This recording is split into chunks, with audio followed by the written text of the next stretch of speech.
So here are three questions. By the way, I'm making this video for you like 5:30 in the morning before I've even had my coffee. Let me grab my coffee actually.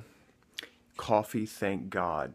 Yes, 5:30 in the morning, already in my office, at work, rolling, because you know what? I hustle, and you should too. So, okay, check this out. I literally wrote this down on a napkin for you while I was standing here. I don't know if you can read that or not. But there are three questions that you need to ask any list broker. So this video actually has two purposes. One is for you, and one is for my team, because I recently got asked by my team members. One of my team members who's in charge of traffic came to me and said, "Hey, we got the opportunity to rent this list. It's a big list, all this stuff, right?" And I asked him a few questions about it, and I realized I needed to train him on being able to actually go out and buy and rent email lists, okay?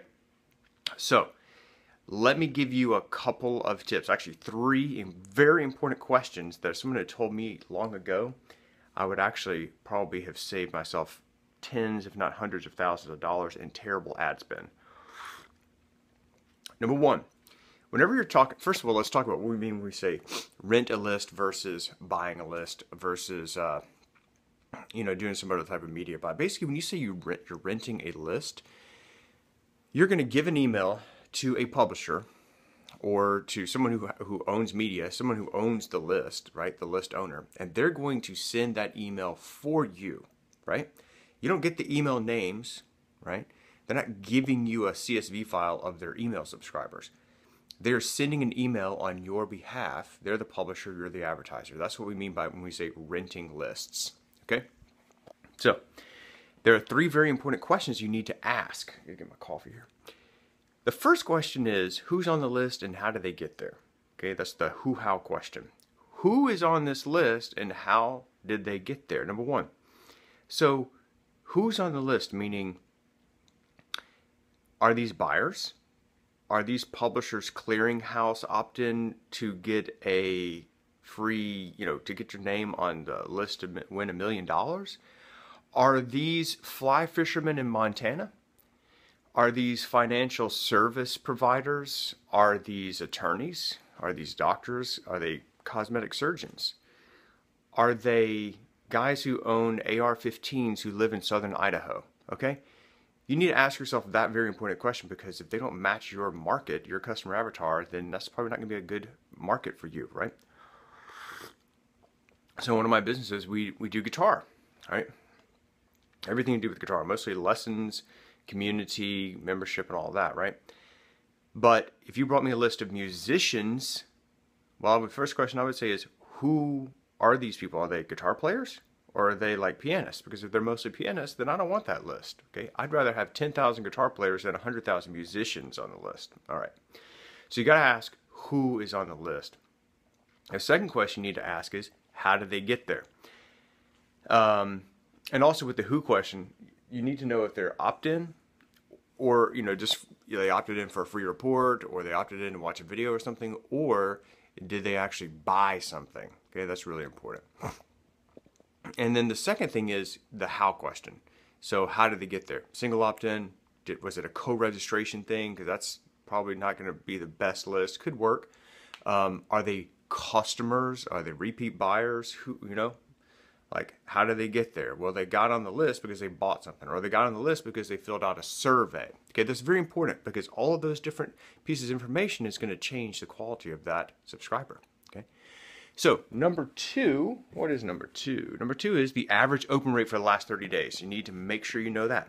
Average open rate for the last 30 days. So if the average open rate's 10%, that's a little bit on the low side for me. I'd rather have around 17, 18, 20, 30%. It'd be awesome, right? That tells me how active these people are. And by the way, if it's a low open rate, you got to calculate that into your ROI, right? Well, if you send 100,000 emails and it's a 10% open rate, that means 10,000 people are going to open that email. How many people are going to click? Well, if only 10% of them actually click, that's 1,000 clicks. And if your conversion rate's 10%, that means you're going to sell 100 widgets or whatever you sell, right? So you need to know. I just wiped my nose with the napkin. Sorry about that. Well, I'm not actually giving this juice. I'm not sure that matters. And the third thing is their list hygiene practices. And this usually stumps the list broker right in their tracks. Like, list hygiene? Yeah, I want to know what you do to scrub your list. Do you remove people? How often do you remove people who have not opened an email from you? So here's why it's so critical. Let's say they have 1 million people on their list, right? They're like, we're going to sell you this thing. It's $1 million and it's $25 CPM. Okay, cool. Well, how many of those people have opened an email from you in the last 30 days, 60 days, 90 days? Because we usually unsubscribe people after 60 days. Because dang it, man, if they haven't opened an email from you in 60 days, they're not interested anymore. Get them out of there. Put them on a remarketing list. Circle them back. Develop the relationship again. But if they're not opening, right, I would say the max would be 90 days. If they're not opening, if they have not opened an email in 90 days, get them off of the list, dude. And don't try to rip me those names. So here's what I've found. They'll tell you, oh, I've got 1 million people on this list. Cool. But the problem is, you know what? Those 1 million people, 847,000 of them have not opened an email from you in the last 90 days or 6 months or whatever. So what you're really renting is the difference.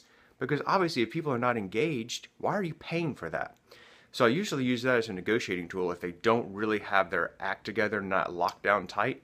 That usually tells you, this could be kind of weird. And if I even sniff that this guy might be trying to pull a fast one on me, I run for the hills because there's just too many other places to buy and rent lists, okay? So hopefully those 3 tips will help you actually have an entire checklist for you on my blog. You can go to overwatch.com/blog. That's don't go to overwatch.com. Go to overwatchforce.com. overwatchforce.com/blog. And there's a list of a massive article I wrote there for you that goes a deep dive into actually 10 different questions you need to ask and a checklist for you. So enjoy, take care, my friend, and share this video with anybody you think could possibly benefit. All right, take care.